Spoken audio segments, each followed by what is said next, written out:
Nggak mungkin banget ada siasat yang namanya kalau kecelakaan tunggal itu CCTV-nya mana. Kalau berani dia mau katakan itu kecelakaan tunggal, ambil yang namanya CCTV tersebut. Ibtu Rudiana ketar-ketir CCTV ditemukan, Bu Widya bongkar aktor rekayasa Vina kecelakaan tunggal. Sebelum lanjut, jangan lupa untuk like, follow, subscribe, dan share, karena berbagi itu indah. Halo, selamat datang di channel Suara Hati Sang Istri. Gimana, masih terus mengikuti dari update kasus pembunuhan Vina Cirebon yang paling rumit di 2024 ini, terutama dari analisa Ibu Widya ini mengarah ke bukti-bukti yang sebelumnya akhirnya bisa membuat viral, dan pastinya netizen terus mengikuti kasus ini harus segera terungkap. Banyak kejanggalan dari sisi saksi, BAP, lalu yang paling disorot adalah Ibtu Rudiana, paling dicurigai adalah Ibtu Rudiana, lalu kesaksiannya Dede, Mel belum bisa klarifikasi lebih lanjut, Aib juga belum bisa ditemukan lagi, dan ditambah temannya Vina yang baru muncul baru-baru ini, Mega sama Widya ya. Itu juga sebenarnya seberapa pun banyak saksi, kalau CCTV-nya belum dibuka atau ada yang bisa membukanya, mungkin siapa yang ahli dalam bidang membuka CCTV itu walaupun sudah hilang atau sudah rusak atau gimana, mungkin ada yang bisa mengungkap CCTV itu ya di tahun 2016. Pasti kasus ini segera selesai, dan dukung terus pastinya ke Polri ke depannya. Kasus ini harus terbebas dari oknum-oknum yang malah menghambat kasus ini. Jangan sampai banyak oknum lagi yang mungkin pansos atau mungkin yang terlibat ya, atau ada pengacara yang naik panggung dan lain-lain lah gitu di kasus ini. Yang terkenal siapa, yang harus dibantu siapa, jangan sampai salah orang lagi ya.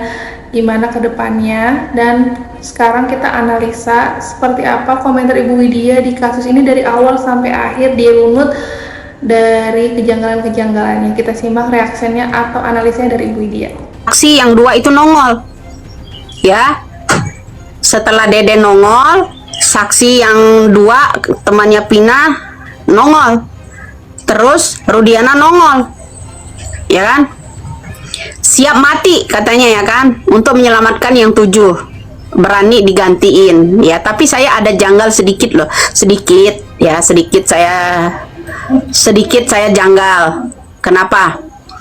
Setelah Dede nongol, saksi yang 2 kasus Vina, temannya Vina nongol, Widi sama Mega. Kemudian Rudiana ikut nongol. Ini nggak jauh jaraknya, ini nongol ini bertiga. Kemudian jarak 1 hari ya, nongol lagi yang 1 ya, nongol lagi yang 1. Dia bawa HP, bilang yang bawa helm sama yang namanya sendalnya si Vina ada di dia, tapi diminta nggak ada, cuman ada foto. Nah, kemudian kemarin kasus Saka bilang itu kasus kecelakaan. Nah, kenapa Saka dibuat BAP-nya kasus untuk pembunuhan Vina? Itu seharusnya jaksa harus melek ini ya, jaksa harus melek. Kenapa? Tiba-tiba bawa motor yang compang-camping itu, kata Nike Mirzani ya, motor yang compang-camping ya, yang dibawakan 5 lembar. Persidangan yang awal nggak ada itu ya, persidangan yang awal 2016 nggak ada bawa loh itu yang namanya foto yang motor rusak dan segala macam. Itu yang harus dipertanyakan ya. Kenapa nggak dikeluarkan BAP awal dulu, diminta sama pengacara-pengacara ini ke yang namanya Polda Jabar, itu nggak diberi. Kenapa? Saya curiga Dede menongol, kemudian ada lagi yang nongol bawa HP, bilang dia mati, ada helmnya dan segala macam. Kemudian si Mega sama yang namanya Widi udah nongol. Terus antara Mega dengan kakaknya Vina ya, ini berbeda keterangannya ya. Antara Mega Widi sama kakaknya Pina berbeda keterangannya. Juga laporan pada saat menghilangnya yang namanya Vina jamnya selisih sama pada waktu BAP diolah oleh di TKP-nya BAP-nya sama Rudiana. Itu berbeda. Itu hal-hal yang janggal. Nah, ini Gimana dengan hal-hal janggal yang sudah dirunut sama Ibu Widya ya? Sangat detail, tapi kasus ini lagi-lagi masih panjang kayaknya karena 7 pelaku juga ini masih diperjuangkan dengan kesaksiannya Dede. Apakah nanti 7 pelaku ini bisa bebas seperti Sakatata ya, walaupun Sakatata juga sedang pra peradilan dan di BAP-nya pasti banyak kejanggalan karena ini sangat lama ya, 8 tahun yang lalu. Siapa saja yang terlibat di 8 tahun yang lalu juga tidak keluar, tidak muncul di media, baik hakimnya ataupun oknum-oknum polisi yang terlibat selain Ibtu Rudiana ya. Itu juga kan jadi patut dipertanyakan, walaupun sekarang udah saksi banyak saksi banyak dari pihak temannya Pina, lalu yang menjadikan 7 pelaku itu harus mendapat hukuman seumur hidup, Aep, Dede, siapa lagi? Ayo, jangan lupa tanggapannya di komentar. Simak lagi sekarang argumennya Bu Widya seperti apa, analisanya. ini lagi saya iniin ya. Kenapa? Pertama Dede, yang dicecerkan pertama Aep, Mel Linda, ya kan, keluarlah Dede, ya kan, keluarlah Dede, kemudian nongollah Rudiana, nongol lagi yang namanya ini. Dia bilang siap pasang badan, ya kan, siap pasang badan, ya kan, untuk mengeluarkan yang 7. Kita dukung, oke lah yang 7 ya, dukung. Semua orang harus mendukung yang namanya untuk mengeluarkan yang 7 agar bunyi. Jangan dialihkan ke bilang ini kasus yang namanya kecelakaan tunggal. Nggak mungkin dong. Kalau memang kasus kecelakaan tunggal, nggak mungkin kenapa BAP-nya yang lain disuruh mengakui yang namanya itu adalah pembunuhan Pina, ya kan. Nah itu, jadi disitulah bro, ini saya ada agak-agak janggal sedikit ini ya, agak-agak janggal sedikit. Kenapa? Bersamaan dengan Dede, 2 hari Dede nongol, itu Rudiana nongol, ya kan. Itu jadi saya harus gimana ya, mencermati ini ya, harus mencermati ini. Analisa saya tuh ya ada agak-agak curiga. Kenapa? Dede nongol, berapa hari kemudian yang namanya itu Rudiana nongol. Aep dicari-cari malah menghilang, ya kan, malah menghilang.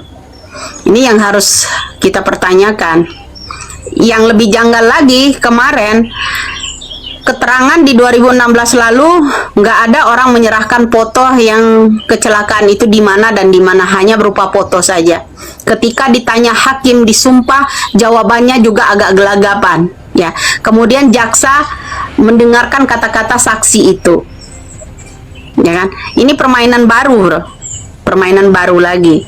Kenapa? Itu Rudiana udah mulai nongol, ya kan. Itu Rudiana udah mulai nongol nih. Dia bilang dia masih aktif. Kalau rekayasa ini ya semua dia yang adakan. Kenapa Bapak Kapolri kita masih nonton aja, masih mengaktifkan orang tersebut? Seharusnya dipanggil ya, seharusnya dia dipanggil. Nggak ada sotoy-sotoyan loh ya, nggak ada sotoy-sotoyan. Jadi seharusnya dia dipanggil. Kenapa? Oke, katanya ini akan menggiring opini bahwa ini akan ada kecelakaan tunggal. Iya, kecelakaan tunggal juga nanti mungkin bisa jadi planning terakhir kalau kasus ini case close, mau diselesaikan secara masih misterius atau benar-benar terungkap semuanya, karena kan CCTV-nya belum ditemukan nih. Bisa jadi arah ke kecelakaan atau pembunuhan. Ini juga masih tanda tanya untuk kita semuanya ya. Kita simak lagi arah kedepannya seperti apa sih kasus Pina ini. Akan ada kecelakaan tunggal, ya kan, kecelakaan tunggal, ya kan. Nah di situ nggak mungkin banget ada siasat yang namanya kalau kecelakaan tunggal itu CCTV-nya mana, membuktikan itu kecelakaannya berawal dari titik mana, itu CCTV-nya. Kalau berani dia mau katakan itu kecelakaan tunggal, Silakan tongolkan dulu itu. Tekan mereka itu ya Bapak-bapak Kapolri, tekan mereka itu untuk ambil yang namanya CCTV tersebut. Itu salah satunya. Ya. Nah, ini akan saling menutupi loh, saling menutupi. Ya, jangan bilang kamu kemarin ada juga nih yang komen bilang Deddy Mulyadi, Widya menutupi orang-orang DPO. Justru saya yang dongkrak. Ya, DPO itu ingat, kenapa diadakan DPO? Karena mereka yang tahu kan, mereka yang tahu saksi pembunuhannya, saksi yang memperkosanya, ya kan, itu DPO-nya. Ya, DPO-nya mana? Di-delete daftar dari nama Andi, Dani, dan segala macam itu, ya kan. Dibilang ini juga sama orang yang manggilin orang ini apa namanya untuk menjadi saksi, bilang itu anak ilmu ilmiahnya dari Sudirman. Sudirman tahu dari mana? Sudirman, ya kan. Dede ini sekelompok loh sama AF. Gimana komentarnya netizen? Jangan lupa di channel Suara Hati Sang Istri. Analisa Ibu Widya ini akurat belum dengan hasil selama ini dari mengikuti kasus Pina Cirebon ya?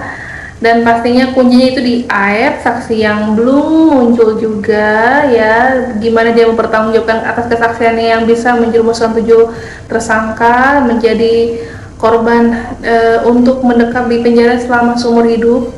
Lalu ditambah lagi CCTV yang belum ditemukan sampai sekarang dan belum dibuka. Kalau CCTV itu ada, mudah-mudahan ada ya. Kalau nggak ada gimana ini kasus Pina ke depannya? Kayaknya bakal dihilangkan atau tenggelam dengan sendirinya atau terus di-up ke media sampai benar-benar kasus Pina ini selesai. Di satu sisi mungkin kasus Pina ini ada di balik informasi pembunuhan pemerkosaan itu, mungkin sebelumnya ada yang memanfaatkan oknum tertentu dalam kasus Pina ini ya, ada istilah pembunuhan pemerkosaan itu. Tapi dari sisi Dede atas kesaksian palsunya meyakini kalau pemerkosaan dan pembunuhan itu tidak ada sebenarnya di belakang tim itu. Siapa yang benar kedepannya nanti akan terungkap ya, karena yang terpenting ini 7 tersangka kalau salah tangkap kan sangat disayangkan, kebebasannya harus dibantu dikeluarkan dari jeruji besi penjara kan. Ini benar-benar menyangkut hak asasi manusia. Terlepas Pina ini kecelakaan tunggal kah atau memang ada pembunuhan pemerkosaan di mana ya. Dan AF harus mempertanggungjawabkan kesaksian palsunya juga. Kan dari sisi Dede sudah berani kedepannya apabila dia bisa menggantikan 7 tersangka kalau bebas gitu. Dan Kang Deddy Mulyadi di sini membela bahwa dia hanya membantu secara kemanusiaan ya, bukan ada kaitannya sama politik dan lain-lain. Ini benar-benar menjadi kubu-kubuan sekarang. Ada istilah naik panggung dan lain-lain, saling sindir juga.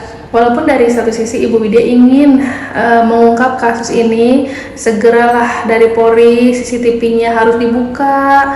Karena kan yang terpenting CCTV ya, nanti siapa yang bersalah bisa ketahuan dari CCTV itu. Kita simak aja seperti apa komentarnya dari Dede ya, bersama Kang Deddy Mulyadi. Ya ini mah buat masyarakat Indonesia. Percuma mau nyamain Peggy, mau nyamain siapa. Udah saya bilang stop, percuma buang-buang kota. Emang gak ada peristiwa itu. Kan satu sisi menganggap bahwa proses yang dilakukan ini sesat. Saya tagih begini, kalau Anda menganggap ada pemerkosaan, ada pembunuhan, atau dibalik, kalau Anda menganggap ada pembunuhan, peristiwa pembunuhan ada, peristiwa pemerkosaan ada, dan menganggap adalah tempatnya ada di belakang setim, berarti Anda adalah komplotan AF. Siapakah di belakang AF sebenarnya ini ya? Oknum tertentu mungkin ya. Jelasin sekali lagi, takut disangka saya, kamu nggak diarahin sama saya kan? Intinya Pak, ya keterangan dari saya sama AF itu ya udah tidak ada, udah intinya sama sekali peristiwa itu. Kayaknya gini loh, jadi kalau ada orang yang masih muter-muter nyari bahwa ada pembunuhan, ada pemerkosaan di belakang setim, berarti orang itu sebenarnya bagian dari AF. Berarti percaya pada keterangan AF. Satu sisi nyuruh AF ditangkap, Satu sisi nyuruh Aep dihukum, tapi di sisi lain keterangan Aep dipercaya. Gimana sih? Karena apa ya? Ini saya harus menjelasin. Pertanyaannya adalah, loh, apakah saya melakukan ini tidak beresiko? Kata kamu, aku beresiko nggak? Mohon maaf ya, kamu mah santai apapun yang dilakukan, tidak punya pekerjaan formal. Iya, Pak. Ya kan? Bebas. Pertanggungjawabannya hanya pada diri sendiri. Saya ini mengambil resiko politik yang terburuk dalam sepanjang karena hidup gimana saya gak bingung ya. demi kemanusiaan. Kenapa? Saya ini kan bukan pengangguran. Saya pernah jadi anggota DPR dan berhenti, kemudian menjadi anggota DPR terpilih. Nanti Oktober dilantik, suaranya 385.000. Ini kan ada juga orang yang memanfaatkan kasus ini untuk melakukan penjagalan terhadap langkah politik saya. Ada kok. Apakah saya takut? Enggak. Saya mah ikhlas. Kenapa? Ini kemanusiaan. Ini membebaskan orang. Karena andai kata pun besok saya jadi apa? Jadi apa?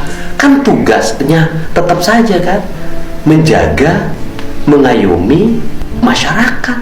Loh, kalau mengayomi masyarakat kan nggak usah nunggu nanti ada masyarakat di depan mata harus diselamatkan, harus diayomi. Ya harus saya lakukan sekarang.